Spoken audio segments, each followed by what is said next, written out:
아멘. 신방을 하며 성도님들의 삶을 들여다보면 참으로 어려운 부분들이 많다라는 것을 발견하게 됩니다. 직장에서의 성과, 가정에서의 책임, 또 교회에서의 이런저런 봉사의 모양까지 때로는 이 모든 무게를 어떻게 감당하고 계실까? 또 저도 역시 그러한 삶 가운데 있기 때문에 한편으로 공감이 되기도 하고 또 안타까운 마음이 드는 것이 사실입니다. 우리 안에 이러한 고백이 있을 수 있습니다. 도대체 어디까지 어떻게 해야 하는가? 하나님을 따른다는 것은 도대체 무엇인가?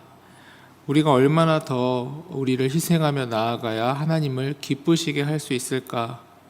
내가 정말로 하나님을 기쁘시게 하고 있는 것은 맞을까? 오늘 본문에 나타난 예수님을 따르는 무리들도 이와 유사한 질문을 던졌습니다.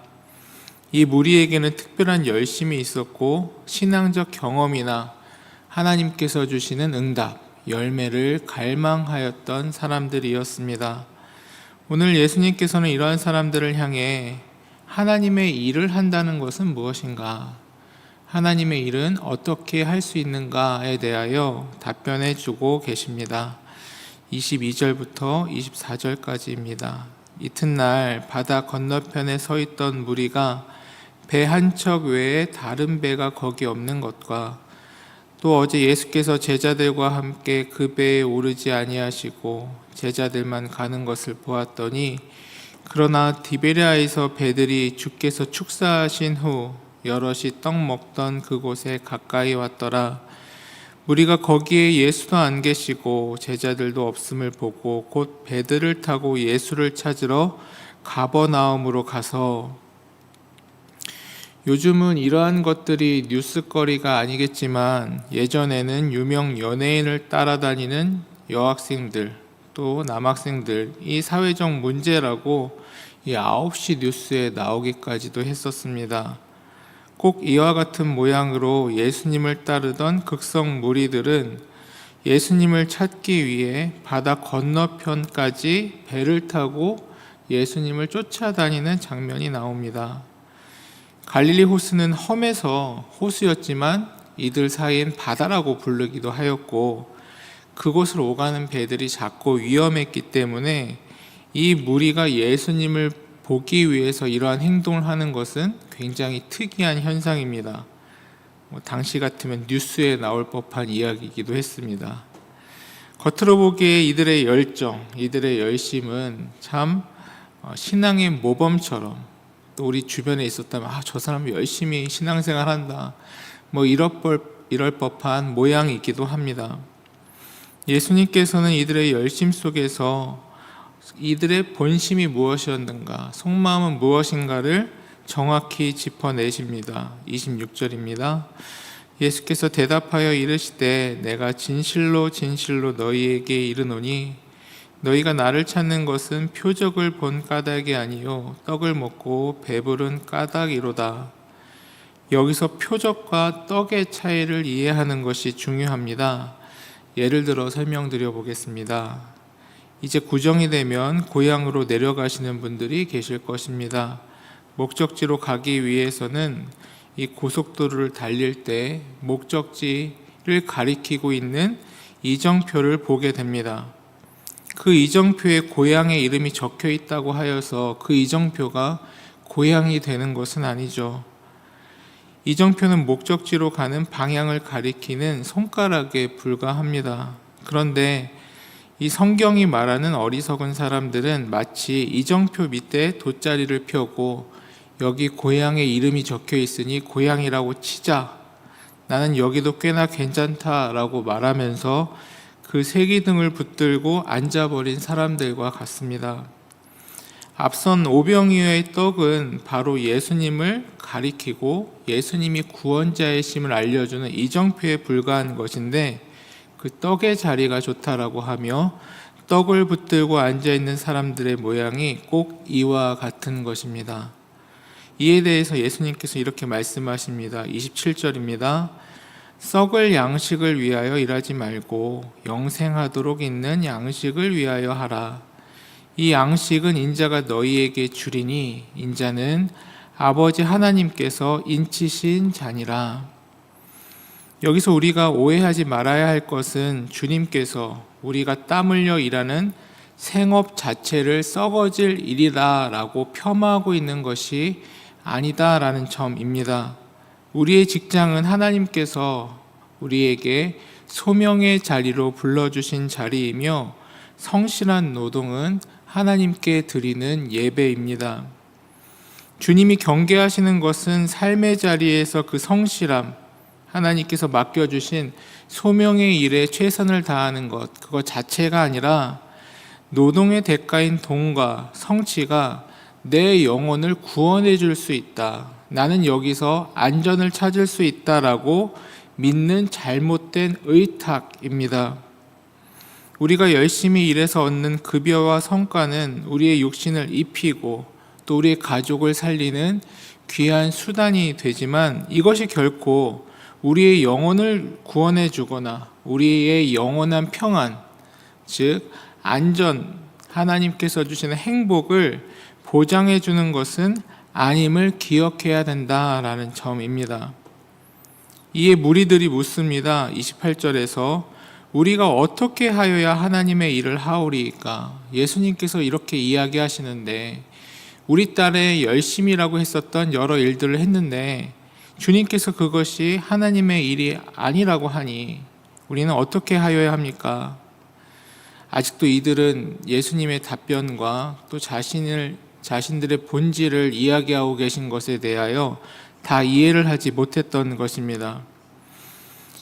이들의 이러한 질문은 유대교적 사고의 전형을 보여줍니다. 원어를 보면 하나님의 일을 어떻게 하오리까 라고 번역되어 있는데 원어를 보면 하나님의 일들을 어떻게 하오리까 이렇게 복수형으로 쓰고 있습니다. 즉 우리가 알고 있다시피 유대교 사고, 율법주의적인 사고는 많은 율법 조항들을 지키는 일에 목적이 있었기 때문에 이 일들을 어떻게 더해야 됩니까? 또 다른 일들이 있습니까? 또 다른 율법이 있습니까? 제가 미처 체크 못한 율법 조항이 있습니까? 이 율법 조항을 통하여 어떤 업적을 더 쌓아야 하나님의 기준을 만족시킬 수 있습니까? 이런 질문이 되는 것입니다. 이때 예수님께서 29절, 오늘 본문의 핵심이라고 할 수 있는 충격적인 답변을 주십니다. 29절입니다. 예수께서 대답하여 이르시되 하나님께서 보내신 이를 믿는 것이 하나님의 일이니라 하시니, 앞선 일에 대한 설명과 유사하게 29절은 예수님만 믿으면 다른 일은 다 안 해도 된다라는 뜻이 아닙니다. 이것은 일의 순서와 주체를 바꾸라라는 혁명적 선언입니다. 우리가 삶의 여러 일들에 치여 지치고 번아웃이 오는 이유는 그 모든 일을 내 힘과 내 지혜, 내 방식, 또 세상 사람들의 말들을 따라가는 일로 하나님의 일이구나, 이것이 이렇게 잘못 치부하였기 때문입니다. 이것은 마치 전원이 연결되지 않는 기계를 손으로 억지로 돌리는 것과 같습니다. 이에 예수님께서 말씀하시는 하나님의 일은 이것입니다. 너희가 해야 할 유일한 일은 나를 전적으로 신뢰하고 나와 연결되는 것이다. 즉 하나님을 믿는 것이 하나님의 일이다 라고 설명해 주고 계신 것입니다. 우리가 예수님을 믿는 일, 이것을 삶의 중심으로 삼고 내 일을 해 나아갈 때 우리의 삶의 방향, 우리의 삶의 모습은 달라진다라는 점입니다. 직장 생활에서 업무를 처리할 때도 혼자 끙끙대는 것으로 끝나고 끊임없이 낙심과 연약함의 자리로 스스로 매몰되는 것이 아니라 주님께서 함께 하십니다. 주님께서 힘을 주십시오. 주님께서 지혜를 주십시오. 이렇게 의탁하는 모양. 자녀를 양육할 때도 세상의 방식, 세상의 신화를 따라 내 욕심대로 이 자녀를 키워가는 것이 아니라 주님께서 보내주신 귀한 자녀를 주님의 방식대로 주님과 함께 키우겠습니다라고 고백했을 때 어떻게 삶의 모양이 또 우리의 모습이 달라지지 않을 수 있겠습니까? 이와 같이 예수님을 신뢰하는 그 하나의 일을 붙들 때 주님께서는 우리가 감당해야 할 나머지 모든 일들도 넉넉히 이길 수 있는 지혜, 또 세상과 다른 하나님의 방향으로 나아갈 수 있는 일들을 열어주신다라는 사실입니다. 하지만 무리들은 예수님의 이 가르침을 이해하지 못했습니다. 그들은 다시 하나님께 떡을 달라고 요구하며 모세 만나 이야기까지 꺼냅니다. 모세는 하늘에서 떡을 줬는데 당신은 고작 한 번 보리떡을 주신 것이 전부 아닙니까? 모세보다 더 큰 걸 보여주십시오. 이 말은 건 무엇입니까? 모세 시대에 매일 만나가 있었던 것처럼 이 오병이어의 기적을 매일 해주십시오. 이렇게 투정을 부리고 있는 것입니다. 예수님께서 32절, 33절에서 답변하시며 이들의 성경적 질문을 다시 교정해 주십니다. 32절, 33절입니다. 예수께서 이르시되 내가 진실로 진실로 너희에게 이르노니 모세가 너희에게 하늘로부터 떡을 준 것이 아니라 내 아버지께서 너희에게 하늘로부터 참떡을 주시나니 하나님의 참떡, 하나님의 떡은 하늘에서 내려 세상에 생명을 주는 것이니라. 다시 말해 과거의 만나의 일, 이 만나의 일을 통하여 예수님께서 하나님께서 진짜 얘기하시고자 하셨던 것은 먹고 사는 이 만나가 아니라 진짜 하나님께서 주실 참떡을 받을 날이 올 것이다 라고 이야기하시며 이 참떡이 나다. 그리고 이것은 육신의 떡이 아니라 영혼의 영원한 양식이다 라고 설명해 주고 계신 것입니다. 그러면서 이렇게 이야기하신 후에 이 설교, 이 말씀을 마무리하시며 37절부터 39절까지 이렇게 얘기하시죠. 아버지께서 내게 주는 자는 다 내게로 올 것이요 내게 오는 자는 내가 결코 내쫓지 아니하리라. 내가 하늘에서 내려온 것은 내 뜻을 행하려 함이 아니요 나를 보내신 이의 뜻을 행하려 함이니라. 나를 보내신 이의 뜻은 내게 주신 자 중에 내가 하나도 잃어버리지 아니하고 마지막 날에 다시 살리는 이것이니라. 예수님께서 이렇게 약속해 주십니다. 나에게 생명의 참떡이 있는데 또 나에게 있는 이 생명의 참떡을 바라고 구하고 내게 오는 자들을 내가 절대로 내쫓지 않는다. 세상은 냉정합니다. 세상에서 살아남지 못하면 도태될 뿐이고 성과가 없으면 우리를 내쫓습니다. 그러나 우리 주님께서는 한번 사랑하시면 끝까지 사랑하신다. 또 이 주님의 사랑, 이 주님의 생명의 떡을 기대하고 나오는 자들을 주님께서는 반드시 품어주신다. 이 약속을 해주시고 계신 것입니다. 우리의 구원과 우리의 인생은 나의 약한 손이 아니라 전능하신, 강하신 하나님의 손에 붙들려 있습니다. 내가 주님을 붙들고 있는 것이라면 우리의 힘이 약하여 또 우리가 변덕스러워 언제든 주님을 놓칠 수 있지만 주님께서 나를 붙들고 계시기에 생명의 떡이 필요한 우리를 주님께서 직접 붙들고 계시기에 우리의 생명은 영원하다라는 선언이 되는 것입니다. 오늘 주님께서는 그러한 우리에게 이제 너희의 그 무거운 짐을 내게 맡기라 라고 명령하고 계십니다.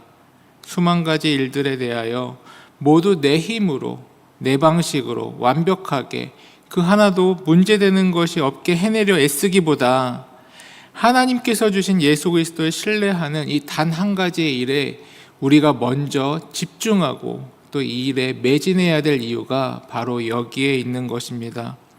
오늘 기도의 자리에서 내 힘을 빼고 주님을 의지합니다 라고 고백하며 나아갈 때 생명의 떡이 되시는 우리 주님께서 우리의 삶에 직접 개입해 주셔서 우리가 해나가는 모든 일들을 주님께서 인도해 주시고 붙잡아 주시고 그 능력으로 그 일들이 완성될 수 있도록 이끌어 주신다라고 약속해 주십니다. 오늘 기도의 자리에서 생명의 떡을 주시며 우리를 끝까지 포기하지 않으시는 주님의 은혜가 우리 교우님들의 삶에 넘쳐나기를 주의 이름으로 축원합니다. 함께 기도하시겠습니다.